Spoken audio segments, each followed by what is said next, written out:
तो एक नए स्कूल में जाने पर इस बच्चे को स्कूल के सस्ते गुंडे परेशान करने लगते हैं, लेकिन ये उनकी सबसे बड़ी गलती साबित होती है, क्योंकि उन्हें रत्ती भर भी अंदाजा नहीं था कि जिससे वो पंगा ले रहे हैं। उस बच्चे को पुराने स्कूल से निकाला ही इसी वजह से गया था, क्योंकि वहाँ के बच्चों को मार मार कर उसने वहाँ सबका जीना हराम कर रखा था। अब असल में ये सब शुरू उस दिन हुआ था जिस दिन जीहुन ने क्लास में लड़ाई करके अपनी क्लास के एक बच्चे को बहुत बुरी तरह से मारा था और उसके दांत और जबड़े के साथ साथ उसकी पसलियां भी तोड़ दी थी। ये सारी चीजें प्रिंसिपल के टॉलरेंस से पूरी तरह से बाहर हो गई थी और इसीलिए उन्होंने जीहुन की बहन जीहेई को अपने स्कूल में बुला लिया था। अब क्योंकि जीहुन और जीहेई के पेरेंट्स नहीं थे, इसीलिए जीहेई ही जीहुन की गार्डियन थी। अब अभी के लिए प्रिंसिपल जीहुन के कारनामे के बारे में जीहेई को बताती है और क्योंकि ये सारी चीजें एक तरह से अटेम्प्ट टू मर्डर थी, इसलिए वो प्रिंसिपल अब जीहुन को अपने स्कूल में नहीं रख सकती थी। तो वो जीहुन को किसी ऐसे ही स्कूल में भेजने को बोलती हैं जो कि बिल्कुल उसी के तरह के बच्चों के लिए हो। अब किस्मत से पास में ही एक ऐसा स्कूल मौजूद भी था जिसका नाम डीहुन हाई था, जहाँ के सारे बच्चे बदमाश थे और उनमें से कुछ तो क्रिमिनल एक्टिविटीज तक में इन्वॉल्व थे।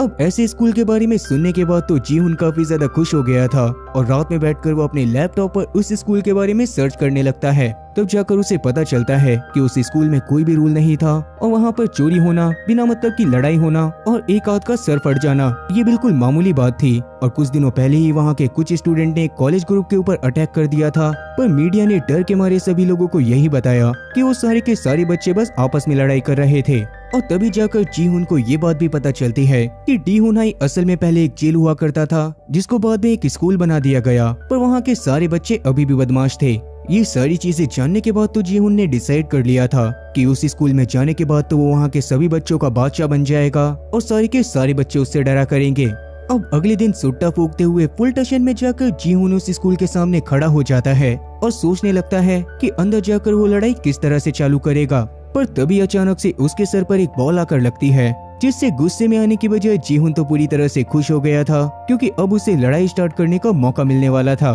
तब उस ग्रुप में खेल रहे बच्चों में से एक बच्चे को जीहुन अपने सामने लड़ाई करने के लिए बुलाता है। तब वो बच्चा भी उसकी तरफ आने लग गया था, मगर जीहुन उसको मार पाता उससे पहले ही अचानक से वो बच्चा झुककर उससे माफी मांगने लगता है और बाद में सारे बच्चे उसको बताते हैं कि उन्होंने जानबूझकर उसको हिट नहीं करा था और उनकी बॉल धोखे से उसके लग गई थी। उसके इस तरह के अजीब बिहेवियर को देखकर तो जीहुन पूरी तरह से शॉक रह गया था। पर तभी ग्रुप में मौजूद एक दूसरा बच्चा उसको बताता है कि उसको जल्दी से सीज फायर के बारे में जानना पड़ेगा, क्योंकि वो उस स्कूल का नया बच्चा है और अगर वो सीज फायर के बारे में नहीं जानेगा तो वो पक्का किसी बड़ी मुसीबत में फंस जाएगा। अब वैसे तो जीहुन को उनकी बातें समझ में नहीं आती और वो सीधा टीचर के ऑफिस में उनसे मिलने के लिए चला जाता है। ये ऑफिस उसकी सोच से पूरी तरह से अलग था, क्योंकि यहाँ पर उससे बात करते हुए उसका टीचर सिर्फ सुट्टा फूक रहा था और वो एडमिशन लेते टाइम भी जीहुन से इतना ही पूछता है कि उसे लड़ाई करनी आती है या फिर नहीं। तब जीहुन इस पर हाँ में रिप्लाई करता है और अपने टीचर से अपनी क्लास के बारे में पूछता है, लेकिन उसके टीचर ने उसको बाहर की तरफ इशारा कर दिया था,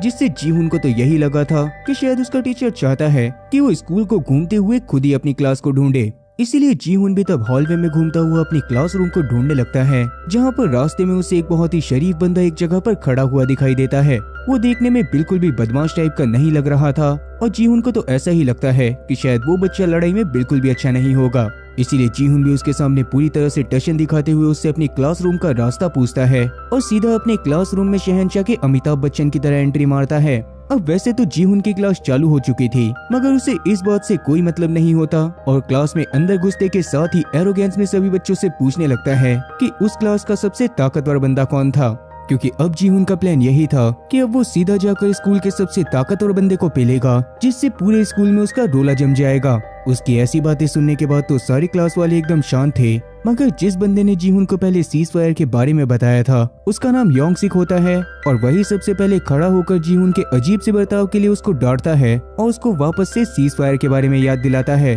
अब वैसे तो जीहुन के पल्ले में ये सारी बातें अभी भी नहीं पड़ी थी और वो योंगसिक से लड़ाई के बारे में पूछ रहा था। ये बातें सुनने के बाद तो योंगसिक को हंसी आ जाती है, मगर उसके आगे कुछ बताने से पहले ही वहाँ पर लंच हो जाता है और सारे बच्चे बाहर निकल जाते हैं। तब योंगसिक भी अपने साथ जीहुन को स्कूल में घुमाने के लिए ले गया था, जहाँ पर सबसे पहले तो वो उसको अपने साथ बेसमेंट में ले जाता है, जहाँ पर बहुत सारे बच्चों के साथ साथ काफी सारे टीचर भी इकट्ठा हो रखे थे। उन सभी लोगों के बीच में दो स्टूडेंट बहुत बुरी तरह से लड़ाई कर रहे थे और एक दूसरे को लगातार मारे जा रहे थे। तब स्टूडेंट और टीचर उनको चीयर करते रहते हैं और वैसे वो लोग सिर्फ उन्हें चीयर नहीं कर रहे थे, उन लोगों ने उन बच्चों के ऊपर पैसे भी लगाए हुए थे और यही डीहुन हाई स्कूल का अंडरग्राउंड फाइटिंग क्लब था। और इन्हीं फाइट्स में जीतने वाले बंदों को फाइनल 16 में भेजा जाता था, जो कि स्कूल के सबसे खतरनाक 3 फाइटर से लड़ा करते थे। और उन तीनों से जीतने के बाद स्कूल का कोई भी बच्चा स्कूल के सबसे बड़े टाइटल यानी कि टॉप डॉग के टाइटल को हासिल कर सकता था। अब वैसे इसके नाम पे मत जाओ, क्योंकि ये टाइटल सच में काफी ज्यादा रिस्पेक्टफुल था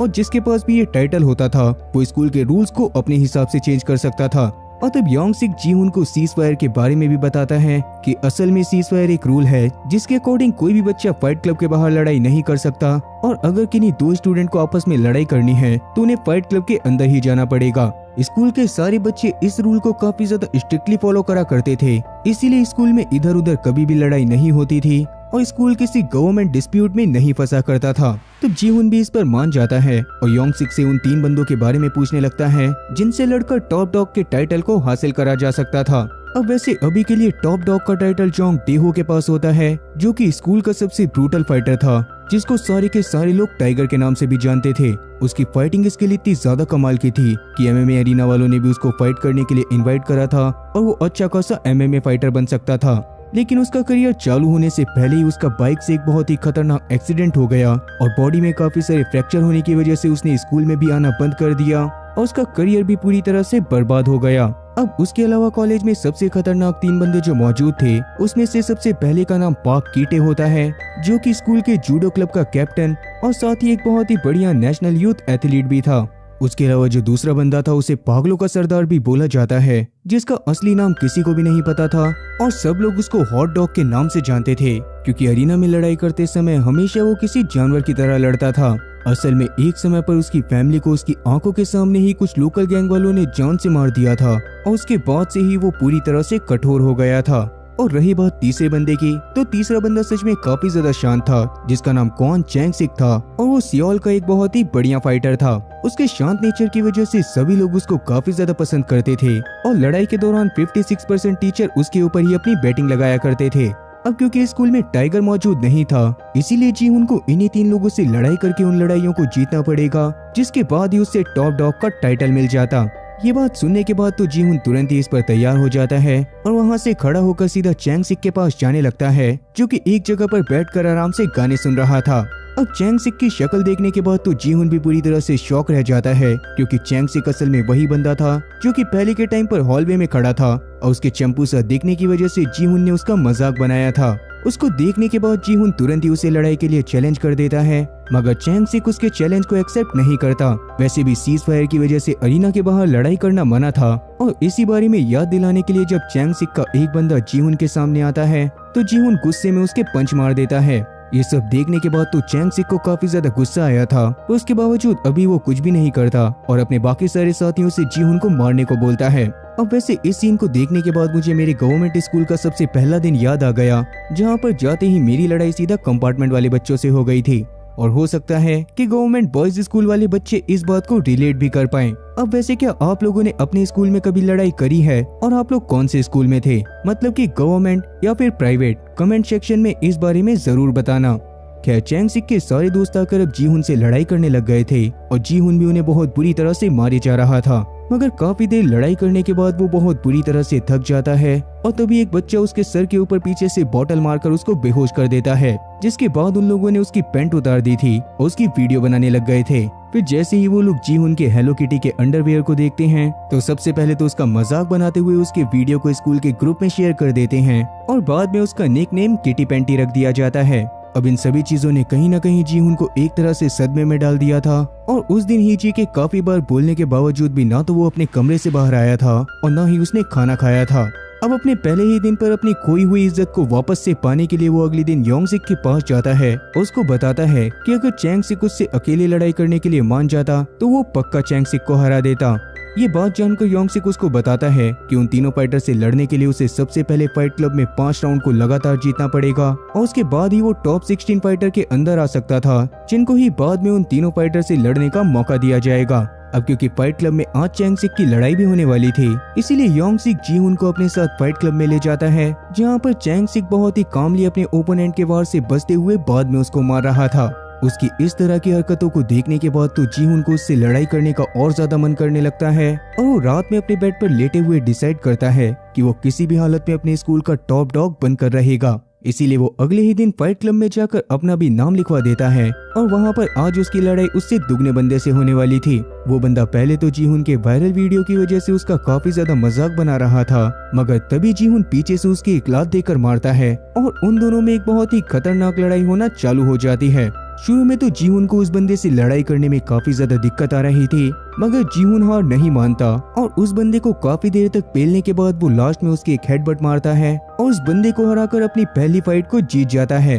इसके बाद वो काफी दिनों तक लगातार सिर्फ ट्रेनिंग करता रहता है ताकि वो अपनी बाकी की 4 फाइट को भी लगातार जीत सके और फाइनली उन 16 फाइटर में शामिल हो सके जो कि उन तीनों फाइटर से लड़ाई करने वाले थे, जिनको हराकर वो उन तीनों फाइटर से लड़ाई कर सकता था। अब आगे चलकर वो बहुत ही आराम से अपने बाकी के 4 मैच को भी जीत जाता है, जिससे वो खुद तो काफी ज्यादा खुश हुआ ही था, लेकिन उससे ज्यादा खुश योंग सिक था क्योंकि वो अपने सारे के सारे पैसे जीहुन पर लगाया करता था और जीहुन की वजह से अब उसके अकाउंट में काफी सारे पैसे हो गए थे।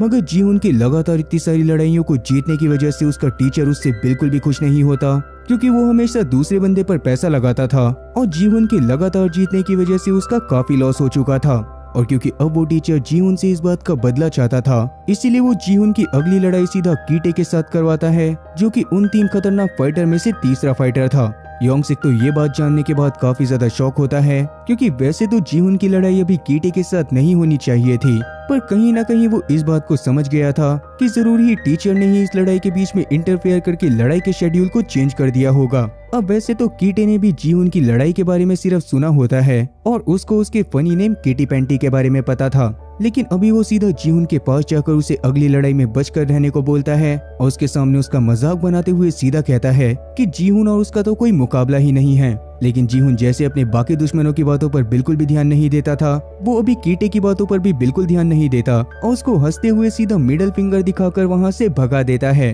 अब रात में घर पर जाने के बाद जीहुन जूडो के बारे में सर्च करने लग गया था, क्योंकि कीटे स्कूल क्लब के जूडो का कोच था और उससे लड़ाई करने के लिए जूडो के बारे में समझना जीहुन के लिए काफी ज्यादा जरूरी था। तब कहीं ना कहीं जीहुन को ये बात समझ आती है कि अगर लड़ाई के दौरान कीटे ने उसको पकड़ लिया तो उसके लिए बहुत भारी मुसीबत आ जाएगी। इसीलिए तब वो स्ट्रेटेजी बनाते हुए डिसाइड करता है कि लड़ाई के दौरान वो अपनी शर्ट को उतार देगा, जिससे कीटे को उसको नंगे बदन पकड़ने में काफी ज्यादा दिक्कत आएगी और जैसे ही उसे मौका मिलेगा वैसे ही वो कीटे को नॉकडाउन कर देगा। अगले दिन फाइनल 16 के फाइटिंग की शुरुआत हो चुकी थी और पहली ही लड़ाई कीटे और साथी जीहुन के बीच थी। अब लड़ाई के दौरान ओवर कॉन्फिडेंट होने की वजह से जीहुन ने अपनी जैकेट को नहीं उतारा था, इसीलिए लड़ाई करने में उसको काफी ज्यादा दिक्कत आ रही थी। कीटे तो अपनी जूडो का इस्तेमाल करते हुए उसे उठा कर काफी बार फेंकता है और हर बार उसकी पकड़ से बच पाना तो जीहुन के लिए बिल्कुल पॉसिबल नहीं था। तब वो भी कीटे के ऊपर काफी सारे अटैक करने की कोशिश करता है, मगर कीटे के ऊपर उसके अटैक का ज्यादा असर नहीं होता।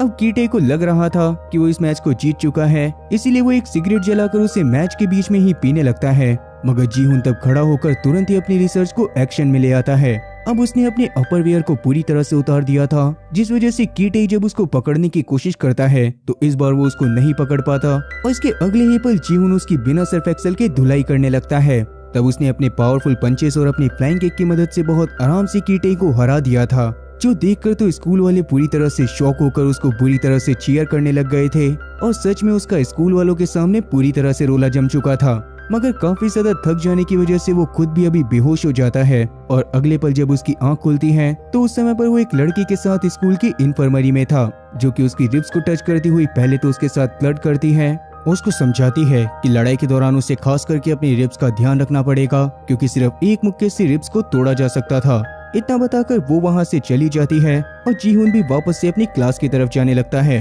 वहीं वो टीचर अभी कीटे के ऊपर काफी ज्यादा गुस्सा कर रहा था, क्योंकि कीटे की हार जाने की वजह से वैसे ही उसके काफी सारे पैसे डूब गए थे और साथ ही जीहुन की पॉपुलैरिटी स्कूल में और ज्यादा बढ़ गई थी। जब भी वो अपनी क्लास में जाता था तो उसके क्लासमेट के साथ साथ उसे टीचर तक चीयर करा करते थे और उसका किटी पैंटी नाम ही अब एक रिस्पेक्ट के साथ देखा जाता था। मगर ये सारी चीजें ज्यादा दिन तक नहीं चलती और जल्दी ही जीहुन के सामने उसका दूसरा ओपोनेंट हॉट डॉग आ जाता है। हॉट डॉग हमेशा अपने पास एक की चेन को रखा करता था, जो कि उसके पेरेंट्स ने उसको मरने से पहले गिफ्ट करी थी और हॉट डॉग को भी यही लगता था कि जब तक वो की चेन उसके पास रहेगी तब तक उसको किसी भी लड़ाई में कोई नहीं हरा सकता। वो जीहुन की क्लास में आकर उसकी काफी ज्यादा बेइज्जती करता है और जीहुन को भी अब अपने ऊपर डाउट होने लग गया था कि वो हॉट डॉग से होने वाली लड़ाई में हार जाएगा। इस बारे में वो स्कूल की टेरेस के ऊपर बैठकर सोच ही रहा था कि तभी अचानक से उसके पास चैंग सिक आ जाता है, जो कि उसको इस तरह देखकर जानबूझकर उसका मजाक बनाने लग गया था, क्योंकि जीहुन सच में काफी ज्यादा डरा हुआ था।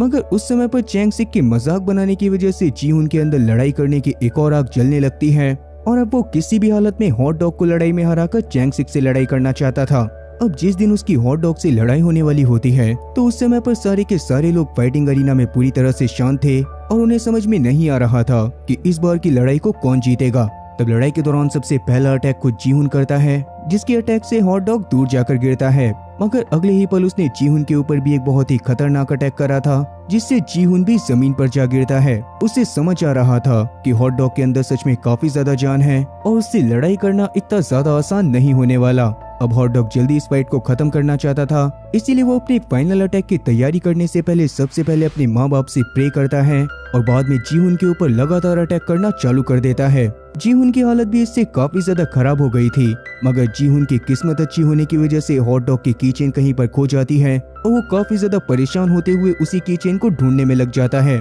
इसी मौके का फायदा उठाकर जीहुन गुस्से में सबसे पहले उसकी एक लात मारता है और बाद में उसकी कीचेन को ढूंढकर उसके सामने ही निगल जाता है। ये देखकर तो हॉट डॉग की हालत पूरी तरह से खराब हो गई थी और अब उसका कॉन्फिडेंट भी पहले जैसा नहीं लग रहा था। इसीलिए जीहुन भी उसके ऊपर काफी बार लगातार अटैक करता है और फाइनली उसको भी हराकर इस मैच को भी जीत जाता है। अब उसकी नजरें सीधा चैंग सिक की तरफ थी और जीहुन ने उसको नजरों में ही क्लियर कर दिया था कि अगली हारने की बारी उसकी है। खैर अभी की फाइट को देखने के बाद तो सभी लोग पूरी तरह से पागल हो गए थे, पर उतने में ही वहाँ पर डेइहो पहुँच जाता है, जिसको देखने के बाद सब लोग पूरी तरह से शॉक हो जाते हैं और पूरे अरीना में एक अजीब सा सन्नाटा छा जाता है, जो कि अभी के टाइम पर टॉप डॉग है और अभी के टाइम पर वो सारे के सारे बैटल्स को बंद करवाना चाहता था। ये बात जानने के बाद चैंग सिक डेइहो से जाकर अकेले में बात करता है और उससे रिक्वेस्ट करते हुए उसे फाइट के बीच में इंटरफेयर ना करने को बोलता है। मगर असल में डेइहो का प्लान तो पूरी तरह से अलग था, क्योंकि उसकी लाइफ बर्बाद होने की वजह से उसे इस स्कूल में वापस आना पड़ गया था। इसीलिए वो इस स्कूल के ऊपर पूरी तरह से कंट्रोल करना चाहता था, जिसके बाद वो सभी लोगों को इस चीज की भी परमिशन दे देता कि वो अरीना के बाहर भी लड़ाई कर सकते थे। ये बात जानने के बाद चैंग सिक काफी ज्यादा परेशान हो जाता है और डेइहो को एक लड़ाई के लिए चैलेंज कर देता है। तब डेइहो भी उसके चैलेंज को एक्सेप्ट करते हुए उसे अकेले अरीना में ले जाता है, जहाँ पर लड़ाई करते हुए वो चैंग सिक को बहुत बुरी तरह से मारता है, क्योंकि सच में टाइगर एक बहुत ही खतरनाक और एक ब्रूटल फाइटर था, जो कि अपने ओपोनेंट की सलामती के बारे में बिल्कुल भी नहीं सोचता था। डेइहो की ब्रूटैलिटी को देखकर तो जीहुन की भी फट के 4 से 64 हो गई थी और चैंग सिक को हराने के बाद डेइहो ने सीधा फाइट क्लब को बंद कर दिया था और अनाउंस कर दिया था कि कोई भी बंदा अब कहीं पर भी लड़ाई कर सकता है और उन्हें फाइट क्लब में आने की कोई भी जरूरत नहीं है। अब इसके अगले दिन से ही डेइहो ने धीरे धीरे करके स्कूल को अपने कब्जे में लेना चालू कर दिया था, जहाँ पर सबसे पहले तो वो जाकर हॉट डॉग को मारता है और बाद में कीटे को भी, जिसके बाद उसका मुकाबला करने की हिम्मत पूरे स्कूल में किसी की भी नहीं थी, जिससे अब डेइहो की गैंग धीरे धीरे करके बड़ी होती जाती है और तब डर के मारे ना चाहते हुए भी योंग सिक तक को उसकी गैंग को ज्वाइन करना पड़ता है। जीहुन की भी अभी उससे डायरेक्टली बात करने की कोई भी हिम्मत नहीं थी और अभी के लिए रोज रोज वो बस उसके बढ़ते हुए आतंक को देखते जा रहा था। पर क्योंकि डेइहो की टीम में कुछ बंदे ऐसे भी थे जो कि जीहुन की पॉपुलैरिटी की वजह से उसको बिल्कुल पसंद नहीं करते थे, इसीलिए वो डेइहो को उसके खिलाफ भड़काना चालू कर देते हैं और तब डेइहो भी गुस्से में योंग सिक से ही जीहुन को ढूंढ कर लाने को बोलता है। तब योंग सिक जीहुन को ढूंढने का नाटक तो करता है, पर क्योंकि कहीं ना कहीं वो जीहुन को किसी भी मुसीबत में नहीं डालना चाहता था, इसीलिए चुपके से वो उसके पास बाथरूम में जाकर उसको डेइहो के प्लान के बारे में बता देता है और उसको अगले दिन से स्कूल में ना आने को बोलता है, क्योंकि हो सकता था कि डेइहो शायद उसको गुस्से में जान से भी मार दे। पर तभी अचानक से उन्हें बाहर से डेइहो की आवाज आती है और वो दोनों डरते हुए बाथरूम में छुप जाते हैं। हालांकि डेइहो ने उन दोनों की बातें सुन ली थी, मगर अभी वो जानबूझकर उन दोनों को कुछ भी नहीं कहता और अपने एक बंदे के साथ वहां से बाहर चला जाता है। योंग सिक को इस बारे में अंदाजा नहीं था कि डेइहो ने उसकी बात को सुन लिया है, इसीलिए वो डेइहो के पास जाकर योंग सिक के बारे में झूठी झूठी बातें बताने लगता है,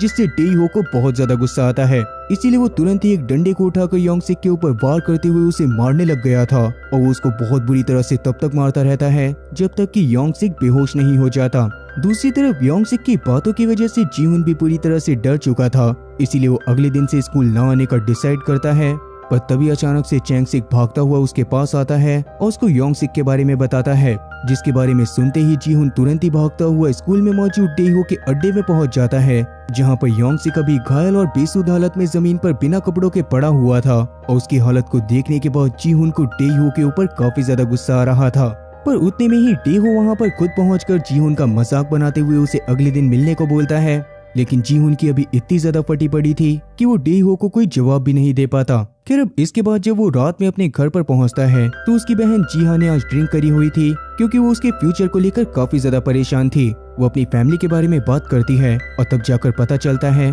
कि असल में उन दोनों की माँ की मौत के बाद उनके पिता ने उन दोनों को ऐसे ही छोड़ दिया था, क्योंकि कहीं ना कहीं वो भी डरपोक थे और उनके अंदर उन दोनों को पालने की हिम्मत ही नहीं थी। अब अपनी बहन की इस तरह की बातों को सुनने के बाद कहीं ना कहीं जीहुन को ये बात पता चल गई थी कि उसे हमेशा अपनों के लिए लड़ाई करनी पड़ेगी, और यही चीज उसको पूरी तरह से हिम्मत से भर देती है। और अगले दिन वो डेहो से लड़ाई करने के लिए पहुंच जाता है, मगर डेहो किसी भी हालत में उसके साथ एक फेयर फाइट नहीं चाहता था, इसीलिए उसने वहां पर अपने काफी सारे पंटरों को भी इकट्ठा कर रखा था, जो कि जीहुन के वहां पर आते ही उसके ऊपर टूट पड़े थे। मगर तब जीहुन भी उनसे काफी बुरी तरह से लड़ाई करता है, लेकिन वो ज्यादा देर तक उन लोगों से लड़ाई नहीं कर पाता और फाइनली वो लोग उसको ओवर पावर कर बहुत बुरी तरह से मारने लगते हैं। लेकिन तब वहां पर डेहो की मदद करने के लिए चैंग सिक अपने बंदों को लेकर आ गया था, और उसके साथ हॉट डॉग हाउस की गैंग और साथ ही कीटेई और उसकी भी गैंग मौजूद थी। उनको देखकर जीहुन तुरंत ही खड़ा हो जाता है और डेहो को 1-on-1 फाइट में चैलेंज करता है, और इतने बाकी सारे लोग डेहो की गैंग के ऊपर पूरी तरह से टूट पड़े थे और उन्होंने डेहो के गैंग मेंबर को चुन चुन कर मारना चालू कर दिया था।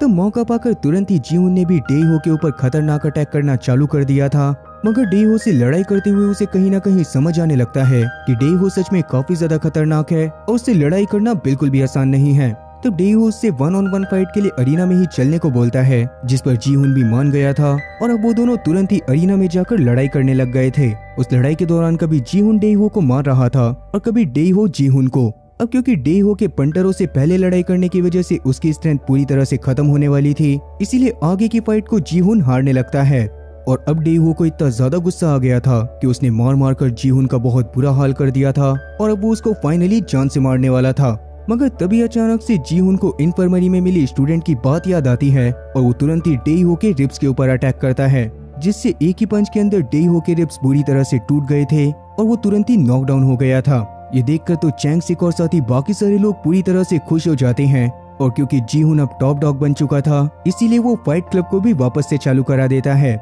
जिसके बाद वापस से स्कूल के अंदर सारी चीजें पहले जैसे नॉर्मल चलने लग गई थी। और फाइनली आज वो दिन होता है जब चैंग सिक और साथ ही जीहुन की फाइट होने वाली थी। तब सारे के सारे बच्चे उस फाइट को देखने के लिए आए हुए थे, मगर जैसे ही वो लोग फाइट को चालू करने वाले होते हैं वैसे ही ये मूवी यहीं पर खत्म हो जाती है। अब वैसे आप लोगों को क्या लगता है कि उन दोनों में से कौन जीता होगा? कमेंट सेक्शन में इस बारे में जरूर बताना। बाकी अपने स्कूल टाइम पर तो ज्यादातर सभी लोगों ने लड़ाई करी ही होती है, और अगर आप लोगों का ऐसा कोई इंसिडेंट हो तो उसके बारे में भी कमेंट सेक्शन में जरूर बताना। साथ ही ये भी बताना कि क्या आप लोगों को मेरी एक्सप्लेनेशन पसंद आई, क्योंकि मुझे तो उम्मीद है कि आप लोगों को मेरी एक्सप्लेनेशन पसंद आई होगी। इसीलिए अगर एक्सप्लेनेशन पसंद आई हो तो चैनल को सब्सक्राइब करना और बेल नोटिफिकेशन को ऑल पर सिलेक्ट करना और वीडियो को भी लाइक करना। मैं ऐसी ही और मजेदार एक्सप्लेनेशन वीडियोस लेकर आता रहूंगा। खैर तब तक के लिए टाटा और गुड बाय।